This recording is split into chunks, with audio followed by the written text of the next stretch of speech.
Finalement, après bien de nombreuses difficultés de tergiversation, nous voyons que la marche contre l'antisémitisme a eu un impact très positif. La France républicaine a pu démontrer qu'elle protégeait toutes ses communautés et en particulier toutes les personnes qui étaient franco-israéliennes ont perçu de façon extrêmement positive cette marche. Pourquoi? Parce qu'au départ, on se demandait est-ce qu'il y aurait du monde, est-ce qu'il y aurait tous les partis politiques qui seraient présents, est-ce que ça serait un succès, vu le contexte, est-ce que c'est pas plus difficile? En tout cas, ce qui est important, c'est que tout a été balayé, la marche a eu lieu, elle avait un énorme succès, on a pu voir une manifestation très claire avec des drapeaux français qui montrent bien que la France reste un pays républicain.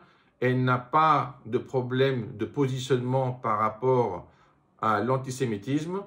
Globalement, les Français sont contre.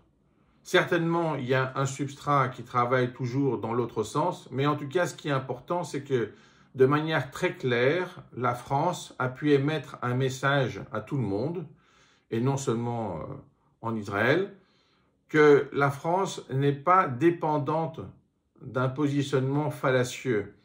Donc même si on a eu des partis politiques qui n'ont pas été très clairs ou peut-être qui ont été plus clairs que la moyenne parce que finalement on a vu ce qu'ils voulaient, globalement on peut dire que c'est un message très positif qui a été émis et ça, il faut remercier les gens qui ont osé le faire, qui ont osé l'organiser et qui sont allés jusqu'au bout de cette idée parce que sans ce type de manifestation, il est très difficile de comprendre quel est le positionnement de la France parce que si on regarde uniquement les journaux ou si on regarde uniquement la diplomatie, c'est toujours diplomatique. Là, au moins, c'est clair puisque c'est la population elle-même qui a manifesté.